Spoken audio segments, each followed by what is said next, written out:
A Room with a View by Forster. Part 1. Chapter 3. Music, Violets, and the Letter S. It so happened that Lucy, who found daily life rather chaotic, entered a more solid world when she opened the piano. She was then no longer either deferential or patronizing, no longer either a rebel or a slave. The kingdom of music is not the kingdom of this world. It will accept those whom breeding and intellect and culture have alike rejected. The commonplace person begins to play, and shoots into the empyrean without effort, whilst we look up, marveling how he has escaped us, and thinking how we could worship him and love him, would he but translate his visions into human words, and his experiences into human actions. Perhaps he cannot. Certainly he does not, or does so very seldom. Lucy had done so never. She was no dazzling executante. Her runs were not at all like strings of pearls, and she struck no more right notes than was suitable for one of her age and situation. Nor was she the passionate young lady who performs so tragically on a summer's evening with the window open. Passion was there, but it could not be easily labeled. It slipped between love and hatred and jealousy, and all the furniture of the pictorial style. And she was tragical only in the sense that she was great, for she loved to play on the side of victory. Victory of what and over what, that is more than the words of daily life can tell us. But that some sonatas of Beethoven are written tragic no one can gainsay, yet they can triumph or despair as the player decides, and Lucy had decided that they should triumph. A very wet afternoon at the Bertolini permitted her to do the thing she really liked, and after lunch she opened the little draped piano. A few people lingered round and praised her playing, but finding that she made no reply, dispersed to their rooms to write up their diaries or to sleep. She took no notice of Mr. Emerson looking for his son, nor of Miss Bartlett looking for Miss Lavish, nor of Miss Lavish looking for her cigarette case. Like every true performer, she was intoxicated by the mere feel of the notes. They were fingers caressing her own, and by touch, not by sound alone, did she come to her desire. Mr. Beebe, sitting unnoticed in the window, pondered this illogical element in Miss Honeychurch, and recalled the occasion at Tunbridge Wells when he had discovered it. It was at one of those entertainments where the upper classes entertain the lower.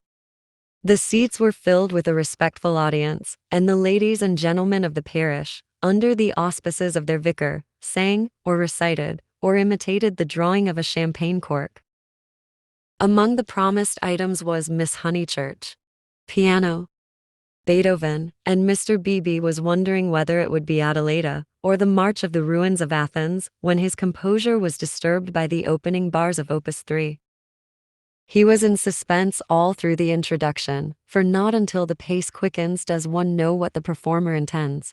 With the roar of the opening theme he knew that things were going extraordinarily. In the chords that herald the conclusion he heard the hammer strokes of victory. He was glad that she only played the first movement, for he could have paid no attention to the winding intricacies of the measures of 9/16.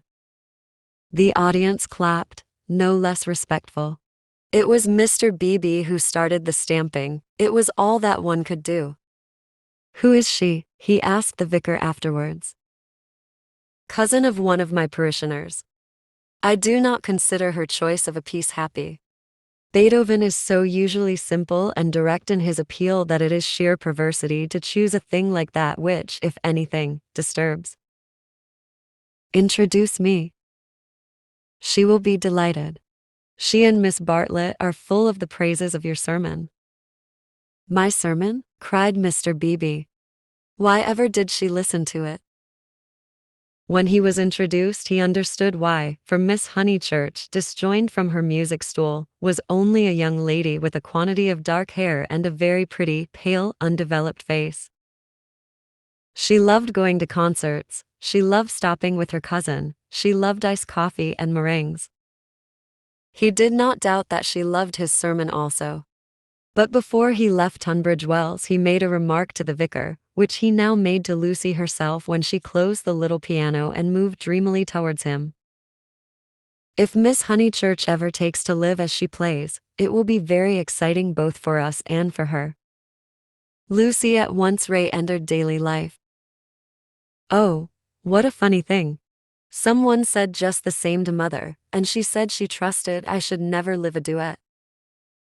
Doesn't Mrs. Honeychurch like music? She doesn't mind it. But she doesn't like one to get excited over anything. She thinks I am silly about it. She thinks I can't make out.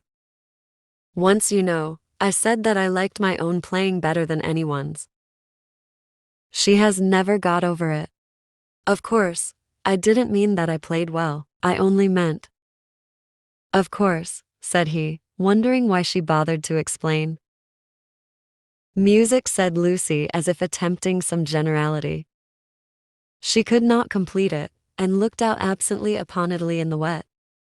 The whole life of the South was disorganized, and the most graceful nation in Europe had turned into formless lumps of clothes. The street and the river were dirty yellow, the bridge was dirty gray, and the hills were dirty purple. Somewhere in their folds were concealed Miss Lavish and Miss Bartlett, who had chosen this afternoon to visit the Tor del Gallo. What about music? Said Mr. Beebe. Poor Charlotte will be sopped, was Lucy's reply. The expedition was typical of Miss Bartlett, who would return cold, tired, hungry, and angelic, with a ruined skirt, a pulpy Baedeker, and a tickling cough in her throat. On another day, when the whole world was singing and the air ran into the mouth, like wine, she would refuse to stir from the drawing room, saying that she was an old thing and no fit companion for a hearty girl. Miss Lavish has led your cousin astray. She hopes to find the true Italy in the wet, I believe. Miss Lavish is so original, murmured Lucy. This was a stock remark, the supreme achievement of the pension Bertolini in the way of definition. Miss Lavish was so original. Mr. Beebe had his doubts, but they would have been put down to clerical narrowness. For that, and for other reasons, he held his peace. Is it true, continued Lucy in awestruck tone, that Miss Lavish is writing a book?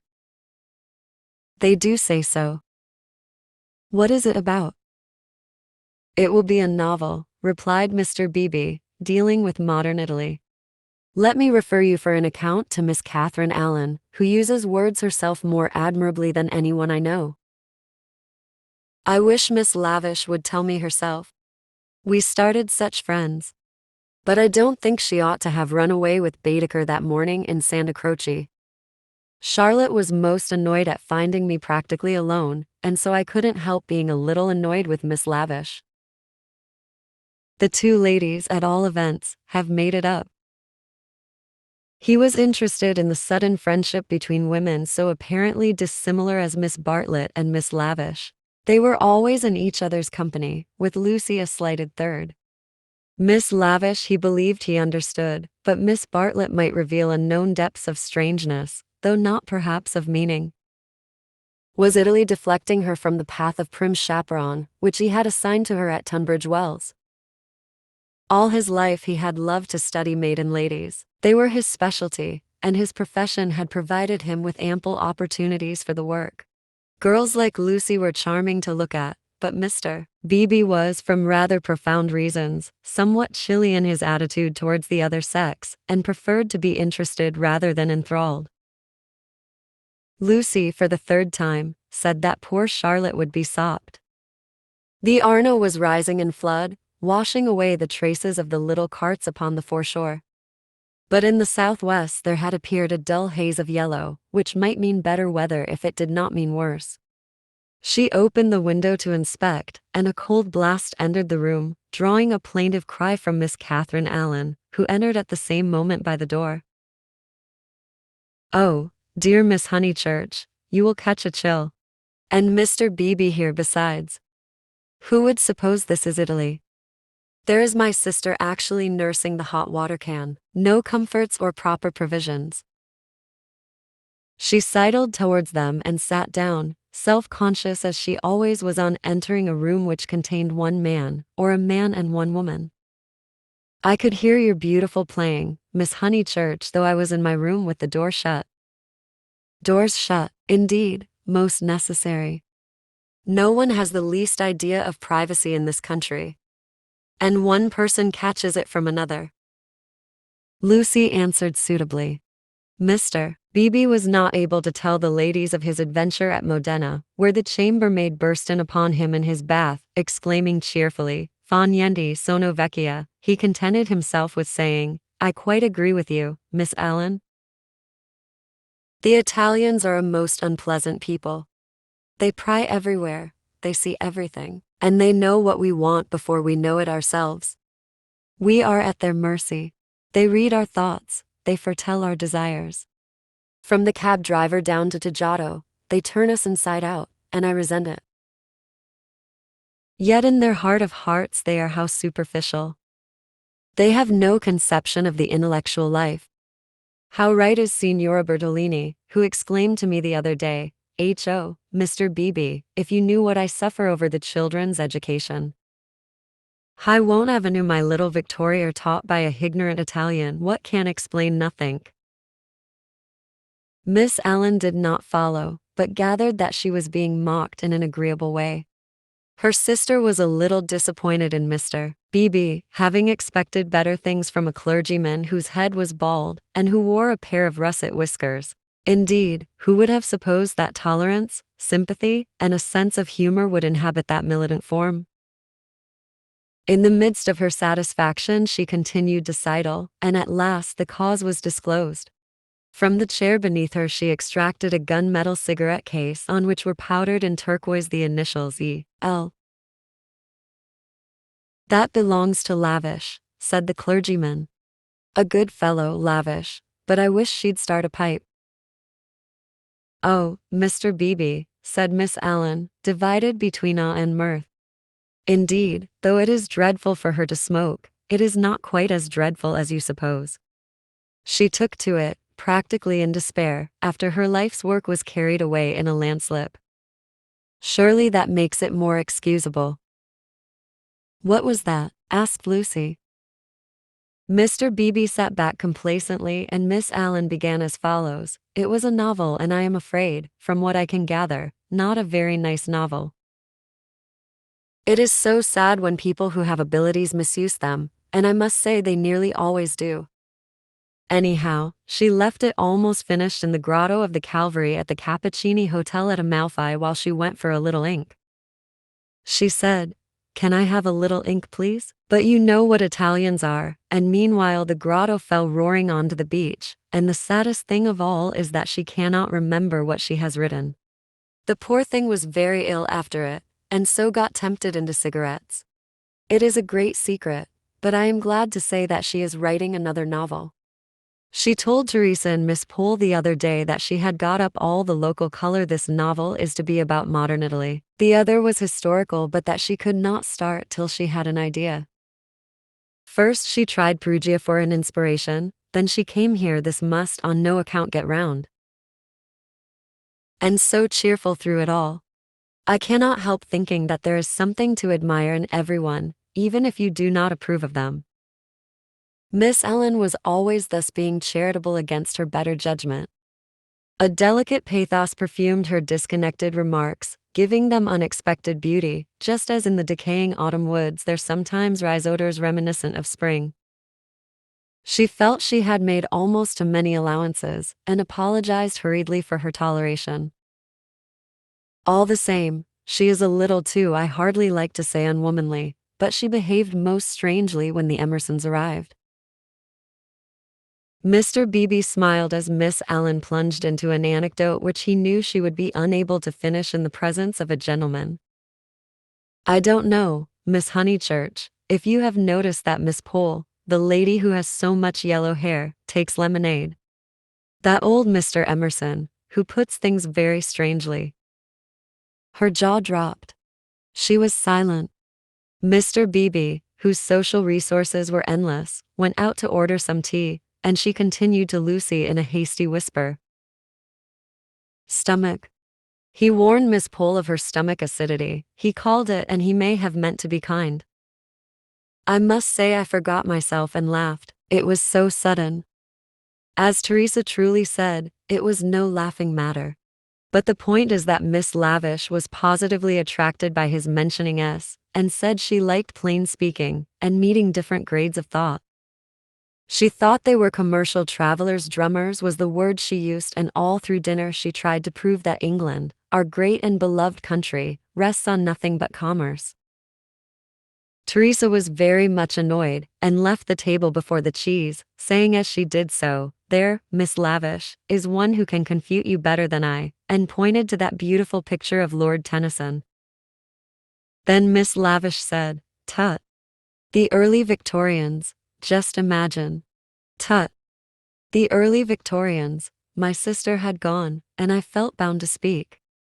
I said, "Miss Lavish, I am an early Victorian. At least, that is to say, I will hear no breath of censure against our dear Queen." It was horrible speaking. I reminded her how the Queen had been to Ireland when she did not want to go, and I must say she was dumbfounded and made no reply. But unluckily Mr. Emerson overheard this part and called in his deep voice, "Quite so, quite so. I honor the woman for her Irish visit. The woman. I tell things so badly, but you see what a tangle we were in by this time, all on account of S having been mentioned in the first place." But that was not all. After dinner Miss Lavish actually came up and said, "Miss Allen, I am going into the smoking room to talk to those two nice men. Come too." Needless to say, I refused such an unsuitable invitation, and she had the impertinence to tell me that it would broaden my ideas, and said that she had 4 brothers, all university men, except one who was in the army, who always made a point of talking to commercial travelers. "Let me finish the story," said Mr. Beebe, who had returned. Miss Lavish tried Miss Pole, myself, everyone, and finally said, "I shall go alone." She went. At the end of 5 minutes she returned unobtrusively with a green baize board and began playing Patience. "Whatever happened?" cried Lucy. "No one knows. No one will ever know. Miss Lavish will never dare to tell, and Mr. Emerson does not think it worth telling." "Mr. Beebe, old Mr. Emerson, is he nice or not nice? I do so want to know." Mr. Beebe laughed and suggested that she should settle the question for herself. "No, but it is so difficult. Sometimes he is so silly, and then I do not mind him. Miss Allen, what do you think? Is he nice?" The little old lady shook her head and sighed disapprovingly. Mr. Beebe, whom the conversation amused, stirred her up by saying, "I consider that you are bound to class him as nice, Miss Allen, after that business of the violets." "Violets? Oh dear. Who told you about the violets? How do things get round? A pension is a bad place for gossips. No, I cannot forget how they behaved at Mr. Eager's lecture at Santa Croce. Oh, poor Miss Honeychurch. It really was too bad. No, I have quite changed. I do not like the Emersons. They are not nice." Mr. Beebe smiled nonchalantly. He had made a gentle effort to introduce the Emersons into Bertolini society, and the effort had failed. He was almost the only person who remained friendly to them. Miss Lavish, who represented intellect, was avowedly hostile, and now the Miss Allens, who stood for good breeding, were following her.